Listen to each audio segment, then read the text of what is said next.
Stacy, here we are. 84. 84, and we are knocking on the door to 100. This is incredible. 84th episode, and they've been going so well. I mean, it gets smoother and smoother.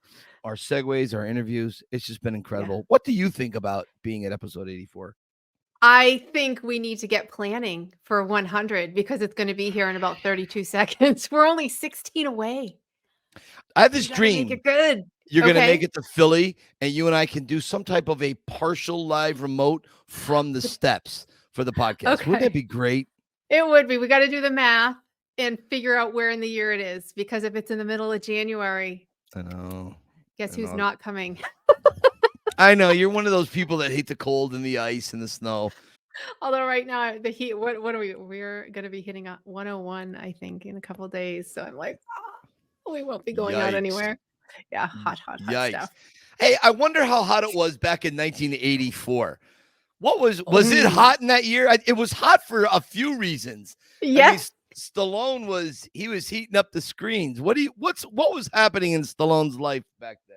All right. Well, he was in one of your favorites of Stallone's. Ready? Boom. Rhinestone with Dolly Parton, 1984. I mean, if you don't love Sylvester Stallone and Dolly Parton together, you're just un-American, all right? You're just not right in the head, pal. I love them so much. So here's the movie Rhinestone. Mm-hmm. It used for 20 years, got so much hate and anger, right? It got a ton of it. And then, Sly did Rocky V, and everybody stopped thinking about Rhinestone. And they were like, maybe Rocky V. Not me. I love Rocky V. Everybody knows I love Rocky V. But some fans do find Rocky V to be the weakest. So anyways, I have a funny little thought. Two quick thoughts, really. So I'll tell you this. When Rhinestone was out in theaters, I did see it in theaters. I did. But in 1984, another movie came out that had me more captivated than a Stallone movie. And that movie would be Who You Gonna Call? Ghostbusters. Yes, loved. Yes. I saw Ghostbusters 5 times before I saw Rhinestone once. Now, people can surmise what they will. You want to say Ghostbusters is better than Rhinestone? Whatever. I'm not here to debate that. I'm saying I am a huge Ghostbusters fan. Huge. I have a bunch of Ghostbuster toys in the other room. I love this movie. Okay. So when I got to see Rhinestone, I immediately fell in love with it. Okay, I did. For those of you who don't know what Rhinestone is, Sylvester Stallone is a New York City cab driver, and Dolly Parton is a country western star. And she's trying to buy back her contract from her scumbag manager. And they make a bet. And Dolly Parton says she could turn the next person that walks right in front of her into a country western star. She's that good, and she wants to go on her own. And the guy agrees to it, right? So Stallone crashes his cab right in front of Dolly Parton because he's looking at Dolly Parton, okay? Right, because who's not? Right. So this is who Dolly now has to, and so a whole thing ensues. I'd like to play 1 minute.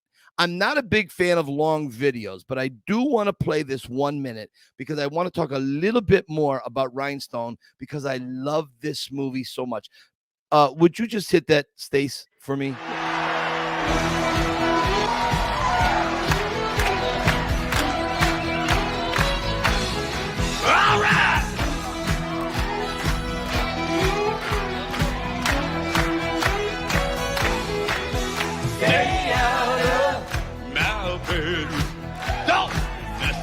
My pillows and sheets with your powder and perfume.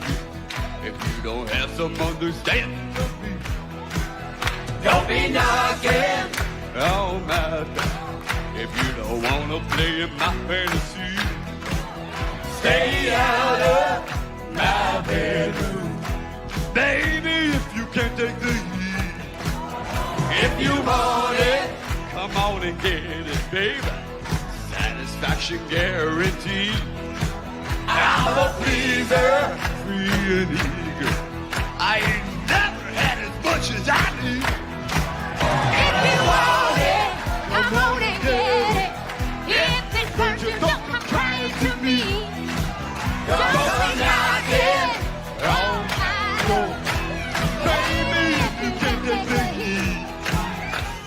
All right. So listen, that is not the best version of that. There's other videos on YouTube you can check out and see. Do yourselves a favor, go watch that movie. Now that's just a little clip at the end of the movie. And I relate this to The Pretender tremendously. Because Sly goes out, his character's name is Nick Martinelli, and he goes out on stage and he has to sing without Dolly Parton. Okay. He has to do it on his own. And he bombs the first time he goes out to sing in front of the crowd with that ridiculous rhinestone outfit on. Okay. And I actually got to see that rhinestone outfit many years ago. We went to vacation down in Myrtle Beach, and there's a Planet Hollywood there, and they had the rhinestone thing. I have a picture somewhere. Maybe we can. Oh, there it is. Look at that, Stacy. There it is. There I am standing in front of the case in Planet Hollywood. Okay, great. I had it. Right. So anyways, in The Pretender, I bomb in the restaurant, and then I regroup and come out, and things are a little bit better. So for Sylvester Stallone as Rocky and Rambo, people think, the set of cojones Stallone has to do country western singing. And I mean, Stallone is not a singer. He's not.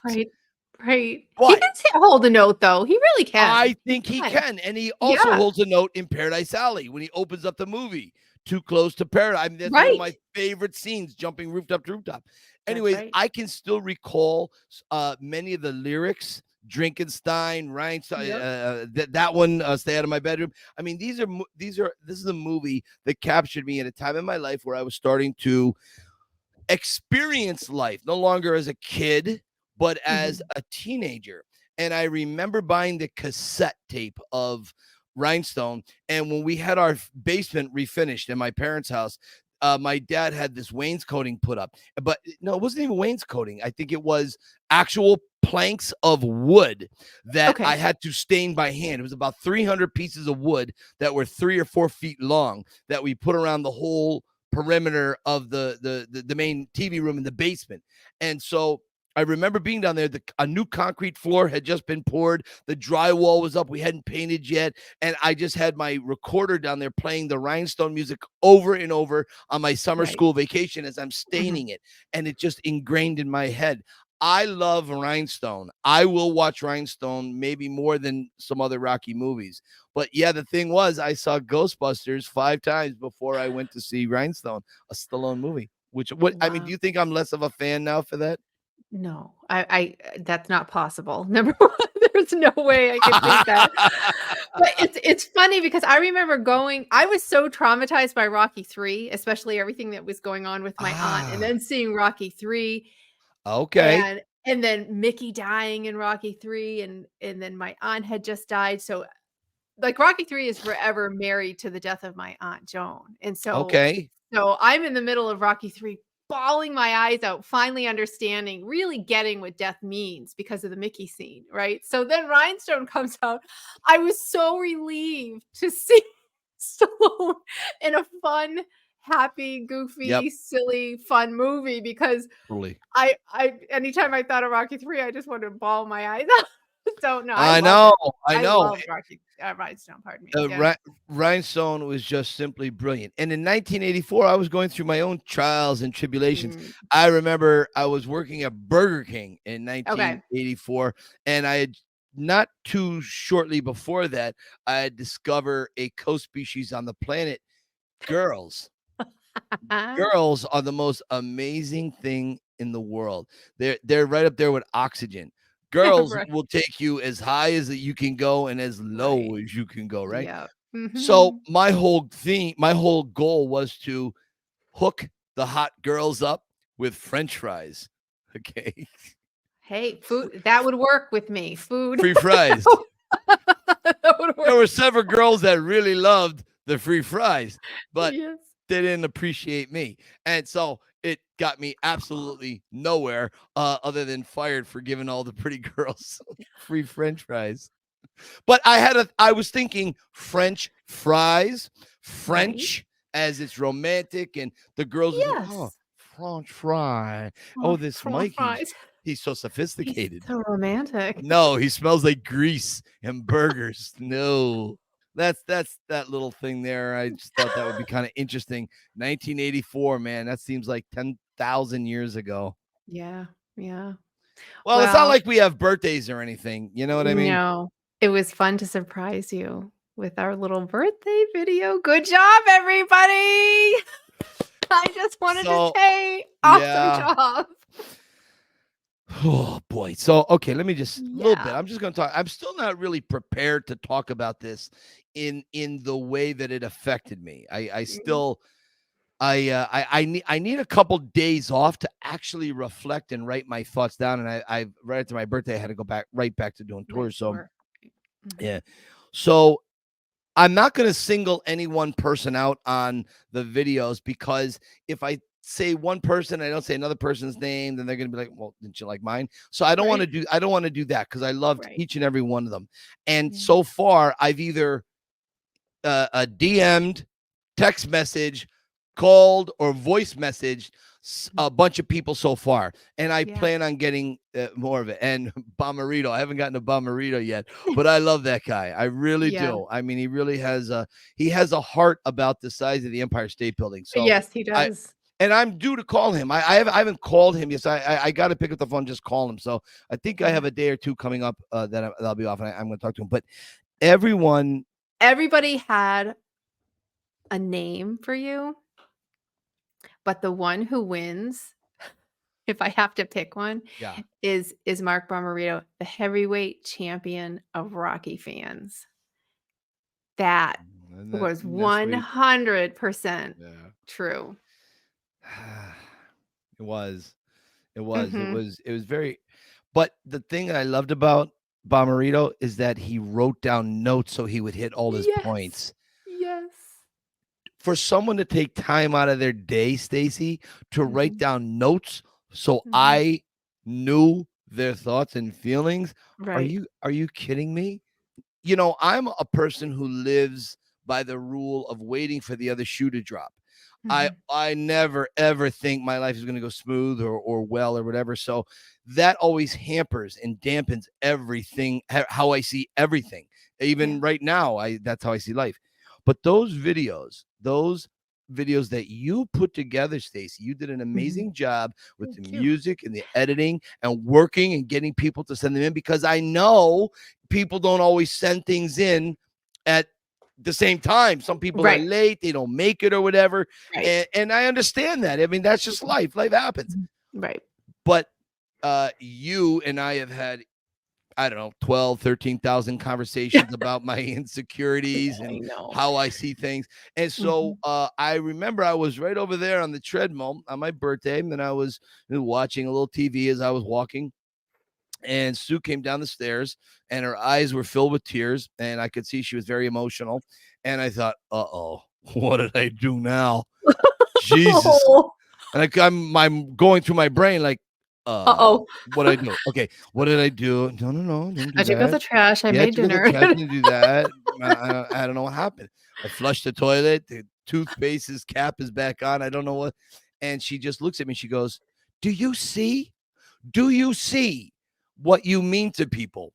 And I'm on the treadmill. I'm trying to stay focused on my workout. And I go, no, you're right. I get it. I see it. And it was one of the few times, Stacy, in my 55 years that I allowed myself to say, you know what, Mike, what you do has value. You matter as an individual, and what you do, you have purpose. You help these people fulfill these lifelong moments, and whether it's the tour or whether it's the podcast that we talk about. And I think you said something, it might have been in a post, a video, or our last podcast, that I helped to bring Sylvester a little closer to us. And all that really started resonating with me. And when I saw the video, when I watched the video, it was very early on my birthday. It was like 6 o'clock, 6:30, I don't know, 6:45.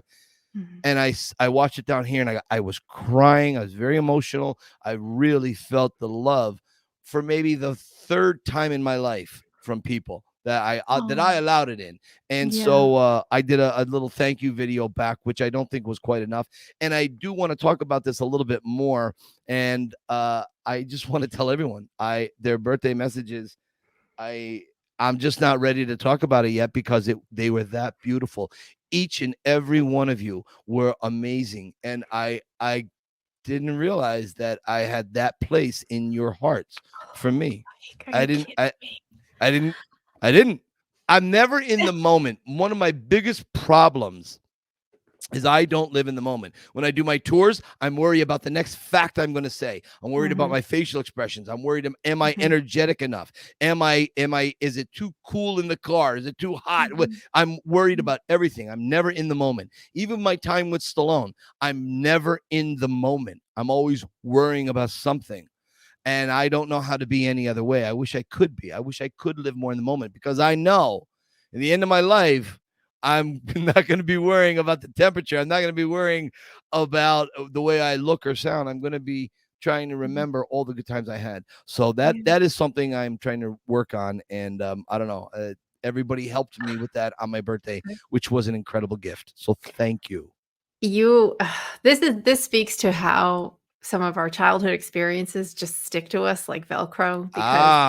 Because for you not to get what you're saying, I didn't even realize. We're out here going, he didn't realize. Are you kidding? How could he not realize it? To us, it's like everyone's so grateful, and you are a bridge. But even outside being a bridge to Stallone in Rocky, I mean, you're just good to the people around you. You know what I mean? You're very loving to your family, your friends. You're very loyal. Those are things that people don't have, such simple, character traits. Loyalty and kindness and loyalty is a tough word. Loyalty is a big tough word. I think kindness is a big tough word. These are things I think everybody thinks about in their lives, and they think, man, do I really live up to those standards? Do I really live up to what the philosophies of Rocky? And I know myself. I know I don't live up, but I try. Well, and that's the thing, ultimately, to kind of bring all of this back around. I think ultimately one of the great things about Rocky is that we failed today, we failed yesterday, but tomorrow maybe we won't fail as much. Right. Maybe we'll remember to put deodorant on. Maybe we'll remember to brush our teeth. Okay. We don't have to fail every single day. We can get better in increments. So anyways, Stacy, I love and adore you. I swear to God, I do. I will scream that from the rooftops all the time. You always have a special place in my heart, and for you to put that together, and for all of our people watching to do it, I love you all so much. So thank you. Oh, well, we all love you 100%. And I was so excited. I wanted to surprise you. I wanted to surprise Sue. I wanted to surprise your parents. I wanted the family to see what you meant to all of us. You know what I'm saying? And have it be a surprise for all of them. And this video may have been more like 24, 25 minutes because... Really? Let me tell you, there was at least 5 or 6 other folks apologizing. I am so sorry. I meant to get this to you, but we're so crazy busy. And there's no judgment, because I know how busy I am. And I'm like, no worries. And so I know that there was a few that were going to send you a personal message or a video. But Ronnie Dale sent one. Ronnie Dale, my man. I love Ronnie. I love Ronnie Dale. Talk about another big heart. Love this guy. So I wanted to surprise you with this one more video. Hang on. Hey, Mike. Good morning. It's like 6:40 here in Las Vegas. I just wanted to wish you a happy birthday, bro. I apologize that I didn't get this sent out to you sooner. I've been having to do a lot of house repairs. Not a lot, but some house repairs that have been a little more time consuming than expected. And this is after work. God, I just want to let you know, Mike, that you are an awesome brother, man. You got a brother in me for the rest of your life, man. Like, one day when we die and we're in heaven, we will be running up the Rocky steps in heaven. If it existed, we'll be able to hang out with Mick and whatnot, and our loved ones that that have passed on before us. Anyway, man, enjoy today. You deserve it. You are a phenomenal person. I thank God for you. I think that I have a brother in you. You definitely have a brother in me. Hopefully one of these times you'll be able to come out here to Vegas and we can hang out. Definitely if I'm in Philly, I'm hitting you up. Take today in, man. And through the years, even though you haven't felt very accepted and valued, know that you got a whole community that absolutely loves and adores you, man. Have a blessed day. take this in. Take this moment in. Keep punching. Ronnie Dale. I'm not crying. You're crying. There's no crying on the Rocky Files. See? No, that's Ronnie is one of those infectious personalities. His whole family was absolutely lovely and beautiful and kind and accepting. And Ronnie, I mean, I'll never forget. I think it was either last year or the year before. I can't remember. Ronnie, I'm sorry. Sometimes things run together. You wanted to do another tour, but I couldn't do it. I was double booked. And in the afternoon, you were up at Mickey's gym, and I saw you across the street, and we were it got so busy and so crazy. I miss you, and I don't know if I'll be out to Vegas anytime soon. But if you come back to Philly, as soon as you know your times, call me. Yeah. Let me know. Let's go to dinner at the Victor's. Okay. Let's try to plan it out, because I would love nothing better than to see you. Thank you so much for the birthday wishes. It's heartfelt. Thank you. Yeah. Good. I have a knock at the door. Listen, we have a new assistant. Her name is Gretchen. Barbara was failing. Barbara let the guest there too long. We had to let her go. Can you send Gretchen down to get her? Okay, so we have Adam James. Wait till you hear this story. This young man, he's young, 1985. So he came in after a lot of the Rocky films were already out. Rocky 4 and Rambo 2. Yeah, Rambo 2 and Rocky 4, I should say. Yeah, nice. Yep. So he had his dad to catch him up. Let's bring him in here. Hey, Adam, how are you? Hi. Mike, I just want to say I'm sorry. I was kind of taking a little bit of a break from social media. I missed it, but I mean, I have your Blu-ray here that I have, and then your you don't book. So come on. Someday I want to do a tour, but I am a huge fan of yours as well. Oh, thanks, man. I really appreciate that. That is so sweet. There's no other word I can use other than sweet. I know it's somewhat of an effeminate description, but I love that. It's so touching, because as you know, I never had really a lot of friends that understood me. And so here you are. I mean, thank you very much. And welcome to the podcast. Thanks for tuning in and spending some time with me and Stacy. Absolutely. You know, Adam, I was taking a look at some of these pictures, and I'm like, okay, well, how about that? Here's the whole family. Look how beautiful that family is. Yeah, that's a few years old. Oh, you guys are great. When was this? How long ago is this? This is a great I'm picture. guessing that's probably 4 or 5 years. Great picture. Well, thank you so much for going on to our guest form and filling that out. And you filled out things with a lot of thought, and you took a lot of time. And I just wanted to have you start with some of the things you discussed. You went through a very serious illness as a very young man. Do you want to start there and tell us that story? Sure. So, I mean, just with the illness part, I was 8 years old, sorry, and I was having trouble walking. Like my mom would say, like, I would be walking away from school like an old man, or when I got in the car, I'd have to lift my leg up. And we went to a lot of doctors around the area. I was in a smaller town, and couldn't really figure anything out. We ended up at U of M. I'm from Michigan, and I got diagnosed with leukemia, and through that, the bone marrow in my back got so weak that it actually fractured in 3 spots. So that went from, the next 3 years, so that's like second grade, for the next 3 years or so, it would be, back brace, chemotherapy. I never had to get any radiation. I mean, not that you ever want cancer, but from what my doctors would say, that if you had to get it, I had pretty much the best case scenario. Right. Yeah. Wait a minute. I need to wrap my head around this. I know. Too young for this. Yeah. You're in second grade and you get diagnosed with leukemia. Right. So you're probably too young to understand the ramifications of that, right? Absolutely. That's actually part of later in life, when it mortality kind of hit me. That's what brought in a lot of anxiety and fear later, because you kind of realize, like, what happened.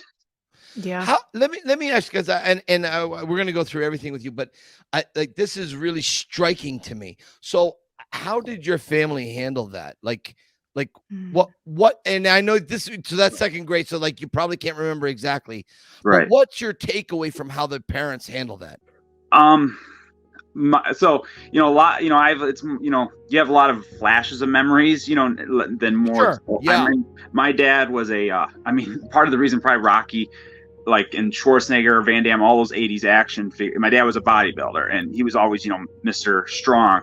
Yeah. Seeing him break down, I remember when they were telling us, that was kind of like, I just remember that being like, okay, this is something serious. This is not your normal, like, flu type thing. Right. My mom was more the reassurance. She actually said, like, once it had been so long of not knowing what was going on, that once we had okay, this is what it is, she actually felt relieved, because now, okay, we can do something about it. Okay, that makes sense. Okay. Right. Mm-hmm. It gives you a plan. It gives you a treatment plan. Sure. Right. Mm-hmm. Okay. All right. Go ahead. Pick up after that. I'm sorry. I want to wrap my head around that. That's insane to me. Yeah, I mean, it's just a lot of uncertainty. You didn't really, like I said, I didn't really grasp it until later in life. But, I remember, like, I can't remember a point in my life not seeing Rocky. It was just always on. I don't, I kind of wish I could go back and remember seeing, the first 4 ever for the first time. But, that would be something that I would always be watching there. But, so after the diagnosis, the treatment, everything was successful, then it left me with a point where, I hadn't really been able to play heavy or anything. I was quite overweight. I was like, in 9th grade, I was like 250. Mm-hmm. Okay. And then I had to deal with, trying to lose weight to get to, talk about girls earlier in the show. You were like, all of a sudden that's becoming a thing, and you don't want to be, and there were a couple incidents that happened that made you feel embarrassed. So then that started the exercise. And I mean, Rocky threw us through it all, like, I mean, like, I remember, I was in health class, and we had to get up and put our weight up in front of the whole class in 9th grade. And I was at the very bottom, or the heaviest one. And I'm like, I went home that day, and this is back, I'm 37, but I went home, I had all the CDs, I made a blank of their soundtracks. I took a blank tape and copied the song, all the Rocky songs. And then I just started trying to walk and run every other block to those music. Yeah. Okay. So Stacy, did you just hear what he just said? What he said is the absolute perfect definition of perseverance. Yes. Walk and run. All right. So you're heavier. Running is out full time. That you can't, your body, your knee, it's not going to happen. But what can you do? What can you do? You can walk and then run a block, and then walk a block and run a block. That, my friend, is incredibly impressive to do that, because it's so debilitating when you have all the thoughts in your brain of where you are not at, and you want to get there. And it seems like you got to climb Everest to get to the top of this mountain. And all of this, but then you get there through perseverance. I had to acknowledge that. I'm sorry. That's amazing. Amazing but to me. Beyond that, Adam, this right here reminds me of, it's not about how hard you hit. It's about how hard you can get hit and keep moving forward, and not blaming him or her. Like chemo, many people are overweight after chemo because chemo completely destroys your metabolism. So having a weight problem after chemo is a very common thing. Right. So some people could just sit back and be like, well, this is how I'm heavy because of my chemo, and do all this excuse making, and you're like, no, one way or the other, Rocky music's going to motivate me. And then you said by the time you went from 250 to 175, very slowly over a couple years. So I love that. I love that you used the Rocky music and you didn't use excuses to get out of it, get out of that hard work, which is in a way doubly hard, because now you're fighting against a very poor metabolism as well. So. Yeah. And, I guess I never, like, when I hear that, it's kind of like, well, I mean, there are great things to say, but part of me is like, well, I just was like, okay, I got to do something about this. What's the one, what do I have control over? and you know, so yes, step by step. I mean, yes, I say that all the time. What Right. is it you can't control? You can't do that. You can't do this. But what is it that we have about ourselves? Right. Oh my God, I love that. So tell us about your introduction to Rocky. That was Dad. I know you said that he kind of always was, which I get that too. But tell us about your first impressions and the things that made you go, "Oh my gosh," or "Wow." Yeah. I mean, it's funny, you know, there's like, how do I say this? Rocky has meant different things to me from different points in my life. As a young kid, I mean, before 5 came out, I mean, it was all the action, it was the music, it was, you know, the training. So, you know, I'd have toy gloves and I'd be imitating the movies in front of the TV. I mean, I still remember going to the 4-screen theater to see 5. I was 5 years old, and I mean, I'll never forget that. That was the first time I got to see Rocky come across the screen, and it had, you know, the pictures of Drago and Rocky, and just, I mean, that's something I'm hugely passionate about. 5 is I don't understand why that one gets any criticism, but you know, then as life went on, you know, like I was thinking about this. I've got 2 young kids, and like I look at the hero. You know, I like the superhero movies, but I don't think kids today can be like, I'm gonna be Iron Man, I'm gonna be Captain America. I mean, kind of like how Mike, you said it. I wanted to be Rocky, but it wasn't that I wanted to be champion of the world. That wasn't it. I wanted to have that personality. You know, like, I mean, whether it's the way he treats people, the way that you know, the way he stays true to his faith even when everything goes down, like everything goes bad for him. I mean, there's just so many personal qualities. Like, I want to be that. I mean, I'm in high school, I had a leather coat, I carried around a black handball. I mean, you know, and other people didn't necessarily know that what I was like, where these, like, somebody look at me might not go, hey, he's doing this because of Rocky, which was pretty cool when I found, you know, heard about you and said, hey, I'm not the only one that did this. Right. This guy's nuts too. He's out of Scranton, Pennsylvania, and this guy's nuts. Right. We're okay. Let's get together. Right.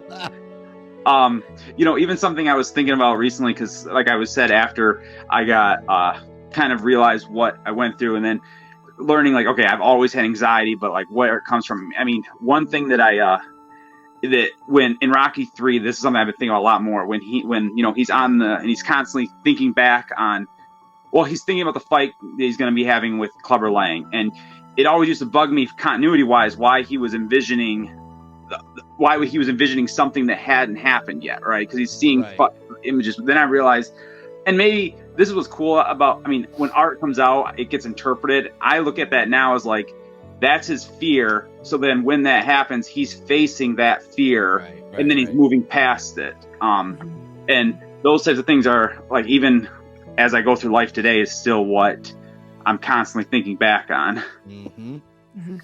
Totally.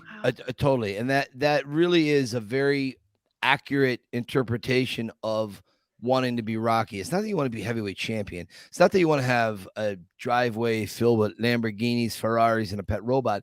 You want that personality. You want, excuse me.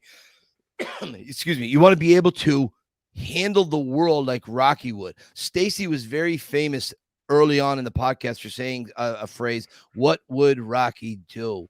And it's something that I think resonates daily with a lot of us Rocky fans. What would Rocky? And so, all right, we can't be a boxer, we're not going to be an actor or a world-class actor or whatever, but what can we do that's close to the Rocky personality? And so far, my friend, you're nailing it. Yeah. 100% nailing. Yeah, started when you were 2. Okay. Right.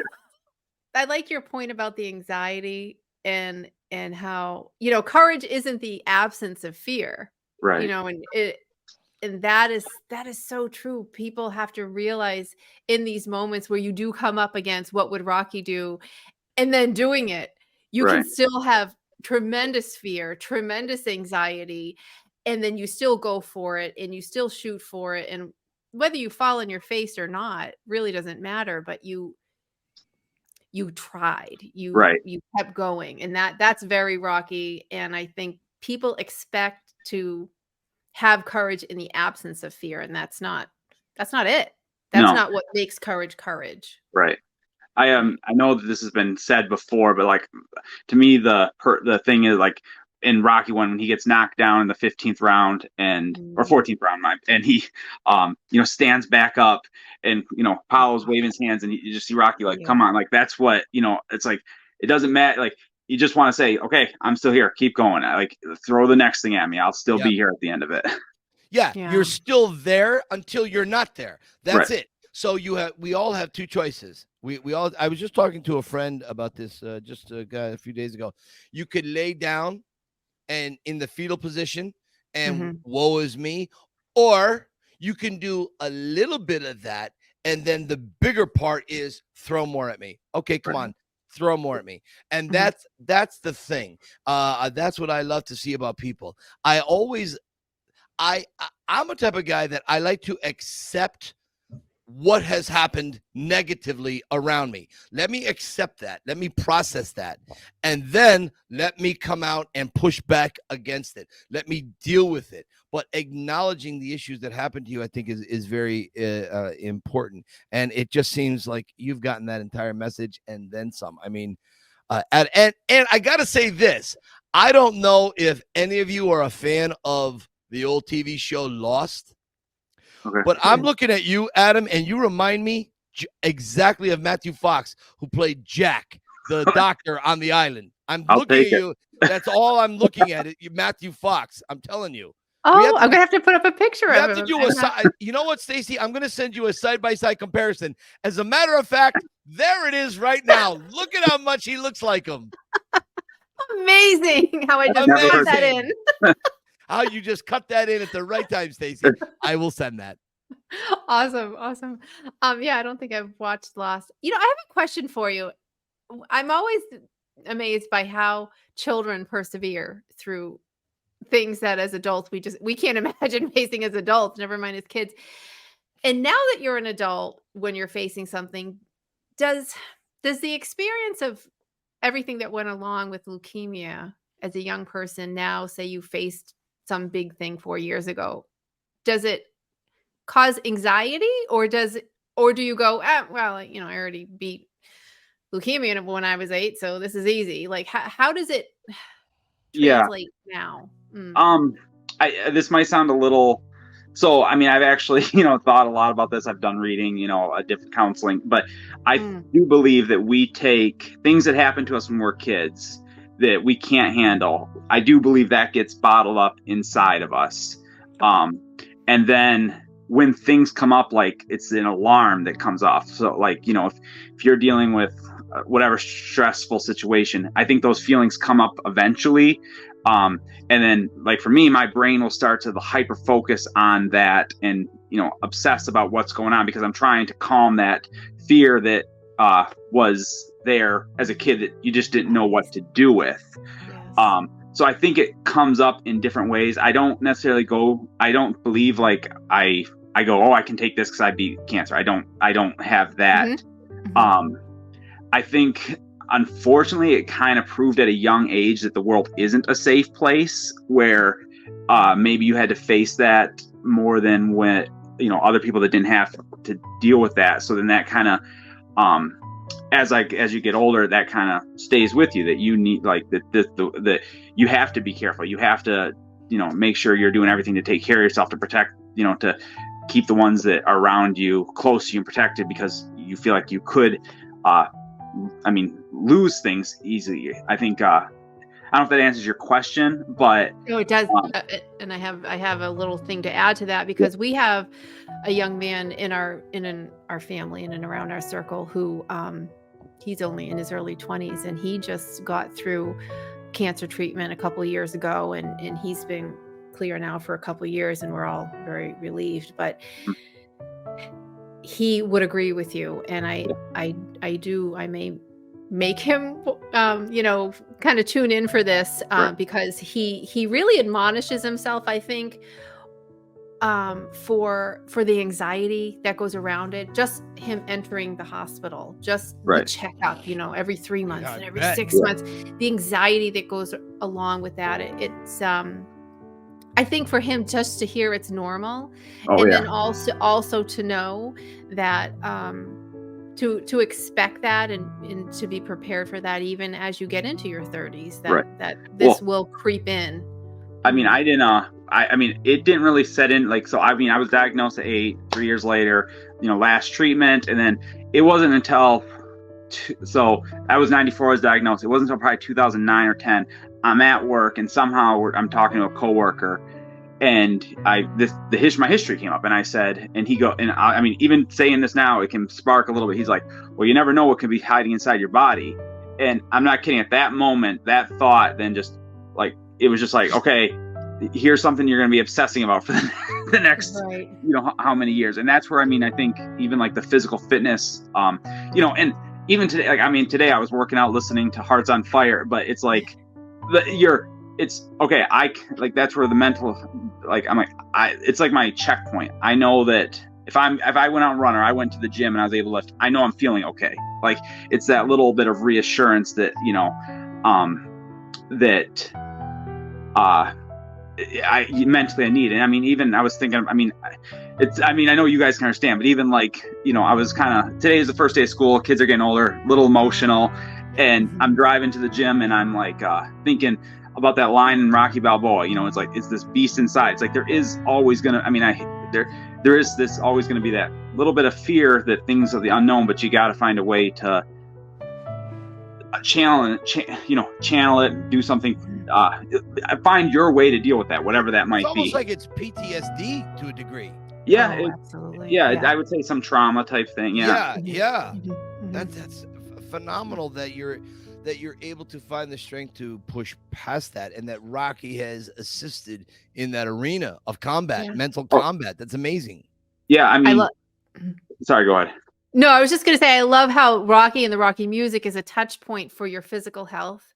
And I think what I heard you saying is, I turn on this music, I can still work out, I can run, I can lift, I'm healthy. And that Rocky keeps you in that mindset. And mind over matter is a real thing. They've scientifically proven that mind over matter is a real thing. So you keep that Rocky music playing, because if it keeps you in that, I am healthy, I am young, I am able. If that's where that music puts you, then you keep it on, because it will make a difference in your health as you age. Right. I mean, Mike, I don't know if you ever got my email. I'm sure you get a lot, but I did send you one time a audio file, an email. It starts out, I cut my own alarm clock to it, so that it starts out with Mickey going, get up, one more round, and then he's like, get up, you son of a bitch, because Mickey loves you. And then my alarm, then the Rocky thought, that was fairly recent. You did that recently, right? Yeah.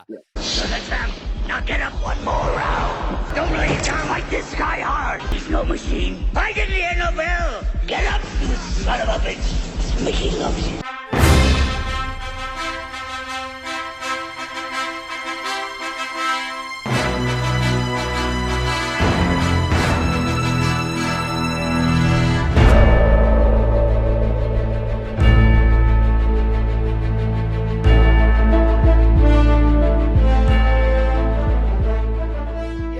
And you also recut the Rocky 4.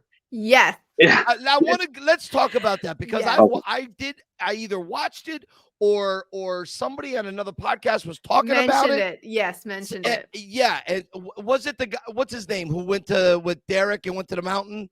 What's James Rolfe. Yeah, Rolfe. Wasn't he the one that, maybe he did it? I don't know. Anyways, tell us about that and how you put it all together. Well, it was funny. I mean, in my fantasy world, I'm thinking, do I like, literally when I was typing this, like, do I even want to mention this? Because Mike has a relationship with Stallone. And what if somehow Stallone hears that some guy took all these years later and recut his director's cut, and he's like, who has the right to touch it? I've waited all these years.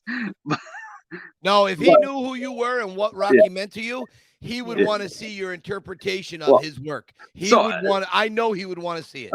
But yeah, thank you. Well, so essentially it was just for, it's, growing up, always seeing that movie. There are things that you're just like, well, I like, what I ultimately wanted to do was have the longest version I possibly could. Yes. So to take everything and have it be, so my cut is roughly an hour and 45 minutes. Okay, gotcha. And it's essentially just trying to add in as much, like I did add in like the scene, you know, when he's the training montage, the scene when in 4 is gone, when he crumbles up the picture. Yep.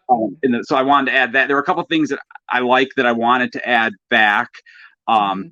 I always had loved the original boxing, you know, coming together. So that's, you know, I mean, it's rough, but it was something that I mean, now it's like when I watch the series, I have to watch 1, 2, 3, original 4, director's cut 4, my 4, and then 5. That's great. I love it. Yeah. That is great. I've said that all along. I remember when we did the review a long time ago. I love them both, but Adam, I am with you 1,000%. I would take original Rocky 4, leave it just as it is, and just add in all the new stuff. I don't care if it made it 2.5 hours. There's never too much Rocky. That I totally agree. So like the ending of mine, I keep the director's cut ending with, you know, the Russian Parliament leaving and him walking out the ring, but I took the audio from Hearts on Fire instead of Eye of the Tiger. Oh. Okay, so is there any way for us to see it? I think if it's Dropbox or something, I'm sure there's a way I can send you the video. Did you ever upload it on YouTube or anything? I didn't. I probably could. I didn't know about copyright or anything. If that's put it up until it gets taken down. That's what. Yeah, they'll just take it off. You know, they'll boot it off. But it'd be interesting. I would try to see it. Like that, because you and I have the same philosophy around Rocky 4 in the cut, so it would be so delicious to see it the way we see it. So Interesting. Yeah, love that. Oh my goodness, love this guy. Oh my God, this was so easy. I feel honored to be. I mean, I listen to you guys every week. I mean, I was listening to you today when I was at the part of the gym. Sometimes I do just music, whatever. But I mean, it's. Yeah, I want to do the tour so bad. I just with trying to find time and that, and my wife, she likes Rocky enough. She humors me, but I feel like if I'm going on a tour, I'm gonna be like, okay, I got to take in every second of this. Who would go with me that is gonna be like even remotely? Just swing down to Tennessee. Yeah. Pick up Stacy. You guys drive up to Philly. Drive her back to Tennessee and back up to Michigan. Simple. Right. Yeah. No worries. We'll try. If you're a Rocky fan, you'll do it. Yeah, it will happen. No charge for the tour. It's on me. So we'll drive around. We'll have fun. Right. Yeah, Adam, if anything ever brought you to Nashville, you'd have to let me know, because I'm only 45 minutes from Nashville. That would be so much fun. As a young person, you love Rocky. Your peers are, born on the other side of most of the Rockies. Right. Did you introduce Rocky to friends? Did you have to explain why you were so crazy about him? Yeah, I mean, a lot of people, like I always would.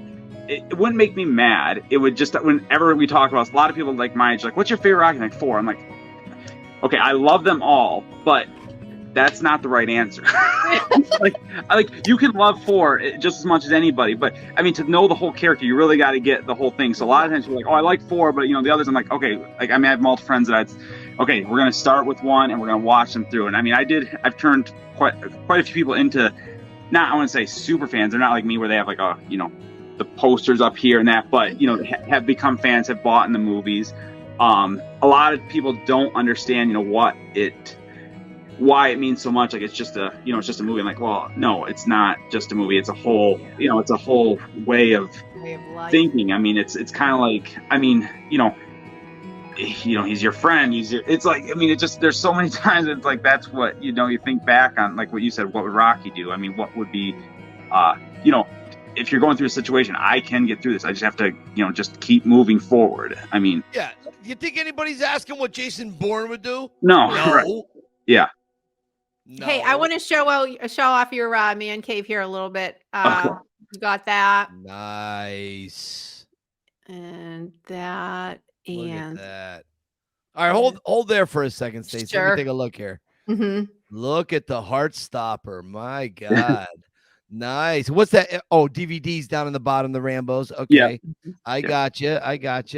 We got all the Rambos. Okay. Then we got some Rockies.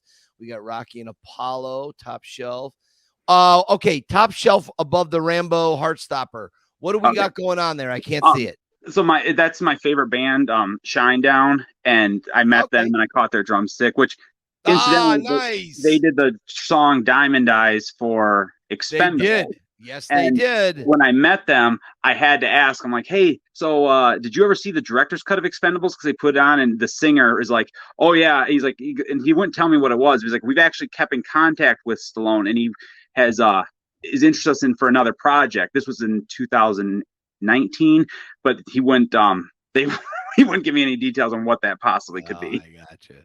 Oh, that's interesting.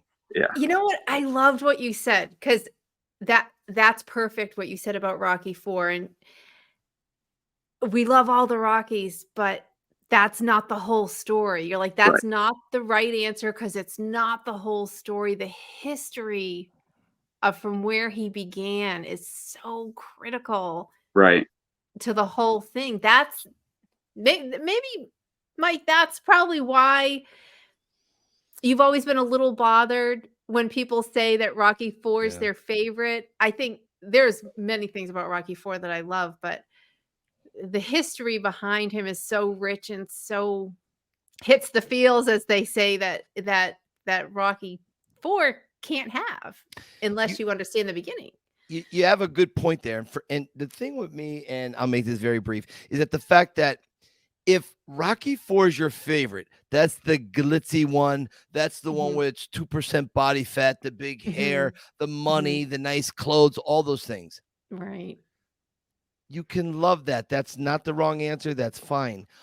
But the heart of the character is down on his luck, not a lot to offer people. He's a little insecure until Adrian comes along. The fedora, the streets of Philadelphia, the silly jokes, skidding across the ice, telling goofy stories. Right. Like, you see, that's me. That's my level of social interaction. That's how I like to be. And if you go past that in life, if you go to the Rocky IV level in your own life, whatever that means, upper middle class, whatever that is, so be it. But the gravitational pull, the tractor beam is Rocky I. That brings you in and you see where it began, and then you go. And I get people all the time on tours that say, oh, Rocky IV is the one I saw first. Then my dad or my mom told me, oh, there's this whole series before. They go back and watch it, and then as they grow older and they have life experiences, they go, Rocky I, Rocky II, and so on. But again, I really, for years, I was so hard on Rocky IV, and I feel bad about that, but it just, I don't know, Rocky. Well, I mean, one thing there's a lot of movies that have, like, especially after, Rocky started, Rocky IV was like, but after that you got, movies that I like, but Bloodsport, Lionheart, Van Damme, all these tournament type movies, but they don't mean as much to people, because that fight with Drago, if Rocky IV was the only one and we didn't know the history of it, it would just be another action. But to me, Rocky IV is more meaningful because you've grown with this guy from nothing. Agreed. If Rocky IV was just Rocky and that was the only one, it would be, oh, that was a fun action movie. But because of the history, that makes that movie more powerful, I think, to us as fans. Rocky IV stood on the shoulders of Rocky I, II, and III. And that's why Rocky IV is so wonderful and amazing and awesome. It is. I think that's why V got such a bad rap, is because it leaves you with this huge high, and then you go to the theaters and you're like, wait a minute, now he's not. So I don't think it's deserved, but I can understand where if somebody who got the last image and then they go see it and you're like, wait a minute, he's not the champ anymore. But he's happy with family. Right, exactly. Right. So, and so but I know it gets tough. It's a movie and everybody wants a Cinderella finish. Right. I think Rocky V, what people have to understand, there's a little bit of a return to the earlier Rocky that you really need to. That's how it hit me at different periods in my life, to prioritize where are you really spending your energy here. And you got to get real stingy with who you spend your energy on as well. And that was Rocky's lesson in Rocky V. And I think it's very valuable. I don't know how you top Rocky IV with the glitz anyway. Right. I mean, when tough. Stallone talks about wrapping the boxing ring post in Mylar shiny, so you can't top it in the glitz factor. You can't. So, I'm telling you, Adam, you're on point on everything you have said here today. It's amazing. I want our audience to go, aw, so I'm going to show off your little ones here. Look at how cutie. Look at that. Cuties. Oh, Love it. Love it. Cannot even take how cute these kids are. And then the fedora. Love it. Nice. Big fly shop fedora, and then he's not wearing one. he's wearing my old one. Well, it's because you got to put the money into a Sly Shop fedora. You got to make sure he's invested. So you give him the one with training wheels first, and then if he likes it, then you get him. Then you get him SSS. Exactly. Right. When did you make it to Philadelphia? So this was a quick. I think this was 2010. It was such a quick trip. We went to DC. I only got to go to the steps. I didn't get to go anywhere else, but we went to Philadelphia. We stopped at the museum they had a Body World exhibit, where my wife wanted to see that. And then from there we walked down the street to the steps, and I put on my best version of what I had the costume, my MP3 player time to the music, and that must have been a bucket list moment for you. I was getting shivers just walking down the street. I'm like, okay, this was where he was in Rocky II. I remember just after I got to the top, just standing there looking, like, I can't believe I'm here, and the history and everything that goes with it. It was pretty. It was kind of like one of you kind of didn't realize how much it meant to you in that until afterwards, because you're there, you're experiencing it, but I almost wish I had like a camera to watch myself experience it. Yes. Right. That's amazing. Yeah. Stacy, before we let Adam get out of here, what's any parting thoughts before I ask him 2 last questions?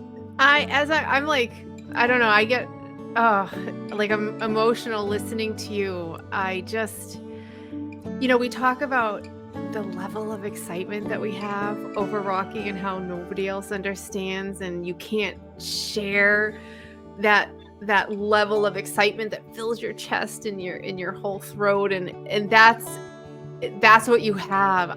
That excitement and just the richness and the appreciation that you have for Rocky. This is why I love this bubble so much, because we get to exude that much. Right. And so that's what I love, because I can feel the intensity and the emotion and how much it's meant to you, and I just loved it. Just wonderful, wonderful, wonderful, and it's in your voice, and sometimes it's even in, like when you can't find the right word because it's so emotional, you can't even come up with the right word or phrase, that even that kind of communicates how important it is. And I loved just watching you explain everything. So thank you. Yeah, you're welcome. I was thinking about this. I know this isn't but I remember, not to bring up a sore subject again, but when I found out the drama behind Creed 2 and that, it was like, I almost was like, it was such a disheartenment, because when I just went and watched the movie, I was like, okay, there's not enough Rocky in this. That was my first thing, but I liked the movie. But that was my gripe, But I felt Stallone helped write it. It's he's okay with it. And then he's in the mix, right? Yeah, and then you see that scene come out with the fight with Drago, and then you start hearing these things, and you see the forums, and you're like, I almost wish I didn't know this, because it's putting a damper on something that I'm so passionate about. I've asked a few people that are key players in the Rocky universe that are steeped and involved and have worked with Sly and so on. And I've asked them, I said, is it better to know about these things with Creed, that what went on behind the scenes, the negativity and the horrificness and the way Sly was treated? Or is it better to just not know? What do you think, Adam? What do you think about it? Would you rather not know, or are you glad that you do know the honesty where it's all at? Right. I don't want to give you this kind of answer, but I think for the enjoyment of the series and just the pureness of it, I'd almost rather not know. But at the same time, I don't think you can't be as big a fans as we are of this character without being as big a fan of Stallone and his story and his other movies. So I think, and I mean, I know it's like, well, what does he need but the wanting to support him and let our voice be known with we're not happy. I think it's important that we know, because like with, Creed 3, I'm not going to support that movie with knowing what I know now. I think it's important that we do, but at the same time, for just my wanting to enjoy and for the character and that to remain pure, it'd be nice not to know. But I think it's an evil. What is it? A must. Unnecessary evil. Yes. Yeah. That's the word. Yeah. Right. Adam, you're going through your day. You're not thinking about Rocky. You're with your family. You're having a nice day out at the park. All of a sudden, you hear Eye of the Tiger playing. What is the first image in your mind that you see of Rocky when you think of Rocky? Probably the poster from 3 where him just standing there with the belt on. And then immediately the training montage, or not training montage, but the montage of number 3. Gotcha. Okay. All right. Last question. You are about ready to step into an elevator. You've got 30 seconds, and Stallone is there. What do you say to him? I know he's heard this 100,000,000 times, but I would just be, Mr. Stallone, I can't tell you the positive impact your character, your writing, your film, has had on my life. It's made me a better person. It's helped me achieve everything, so many areas in my life that I just can't let this moment pass without just saying thank you. And from the bottom of my heart, I hope you know how much this means to me. This isn't just one fan gushing. I just want to say thank you. Thank you. Wow. And hopefully I could actually say those words. It might just be, but well, I cried the first time I met him. Okay. So it doesn't get any worse than that. It doesn't get any more embarrassing than crying. Okay. So, well said, my friend.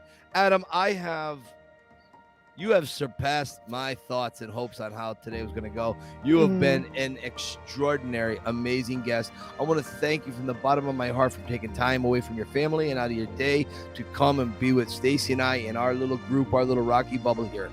Thank you. Thank you. Great job. You have a good rest of your day, my friend. You too. And we'll see you next time. Keep punching. Keep punching. Bye, Adam. Bye. Bye. The guy rocks. Talk about he is the whole package for the Rocky bubble. Total package. The whole package. Checks every box. I mean, it's so hard for me at this point because I love every single guest so much. And I mean that. I know. So sincerely. These folks have become my friends, my friends. I feel closer to some people in this bubble than people in my family and people I've known my whole life. I know. Simply because we get each other from a heart right deep in the chest thing, and he just exudes that. He oozes that Rocky spirit, and he had to do it from he didn't have for 8 years old, second grade. Little kid. I can't imagine going through that now, never mind as a kid. And I think it's so important for any young person or any adult who did go through something to understand where that anxiety comes from. It's all that stuff. And it's like, flipping switches, all the stuff you couldn't control. And now you're facing other medical issues as an adult. And I know, as a nurse, I understand all these things. You're facing a lesser issue than you did as a child, and so the stress of all that comes out over a smaller issue. So working on some of that trauma can help you in the now not to overreact and react appropriately for the situation, and not let the past sort of make it even worse than it is. I guess is my point. But he's adorable. I just loved him to death. What a sweetheart. Great guy. I love them. Love them. Great job, Adam. Well, we're almost out of here. You got any plugs? Somebody is going to be on Australia, the Today Show. The Today Show. How about that? Little detail. Yes. Why don't you tell us about that? So I got a gig tomorrow. So today is Monday. And so we filmed this. We're recording this on Monday. And so tomorrow I have to go, which will be Tuesday, which will have already happened by the time you all are seeing this.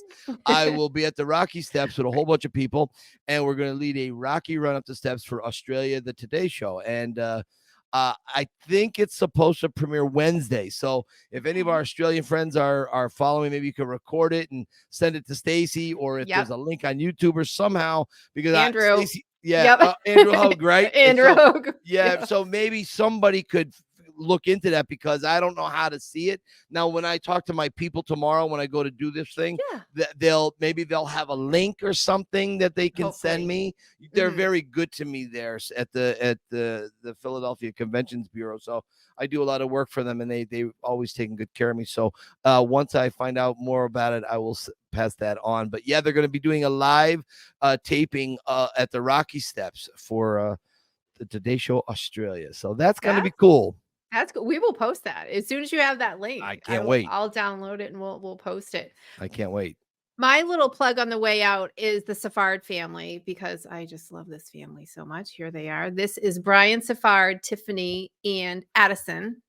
And they go to this, I don't know, I think is it a bowling alley and okay. It's a bowling alley, and they have these Rocky fact nights, or Rocky knowledge nights or whatever. And it's called, it's called the Brass Tap. It's in Prosper, Texas. So anybody around there, it's a fun place. They run these Rocky contests, and they have this cutout right here, which is even more epic. So Brian, if you're watching, but why you got to send us a message, or better yet, Brian, send us a video response as to why this place chose Rocky in Texas. Yeah. I don't understand the connection. I mean, I get it because it's Rocky. Hello, every pub in the world should have this. But how did Rocky originate there? Send us a video response on that, maybe a minute and a half, explaining if you know it. Okay, I would love to hear that. Right, Stace? Yeah, that'd be very cool, actually. And then we can send that idea to other how did he do? Bowling alleys. Yeah. So he and his wife took first and second place. Nice. Take that. Nice. I was like, we have the best people. Not just Rocky fans, but Rocky facts. This family. I mean, I'm telling you one more time, because they're adorable. They know their Rocky facts. Yeah. Look at that. I love it. All got Rocky shirts. I mean, this is fantastic. They're so cute. Amazing. Anyway, Michael, tell me about this book. I got mine this week.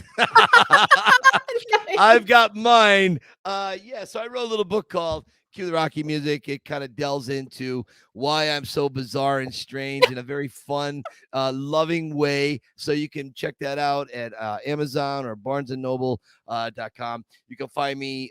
You can go to Amazon Prime. You can go to Peacock Streaming, and you can see a little documentary about my life that the great Jimmy Toscano and his team, Danny Janino and the rest of the group, put together, called The Pretender.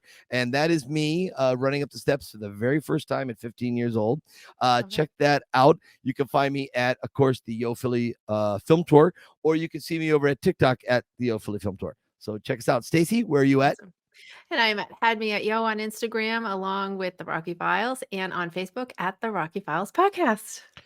Stacy, we have done another really good service for Rocky fans and the Rocky character. Yes. And we have established that it took a lot of guts for Stallone to wear a rhinestone sequin spandex outfit in rhinestone. Yeah, that man looks good in anything. Anyway.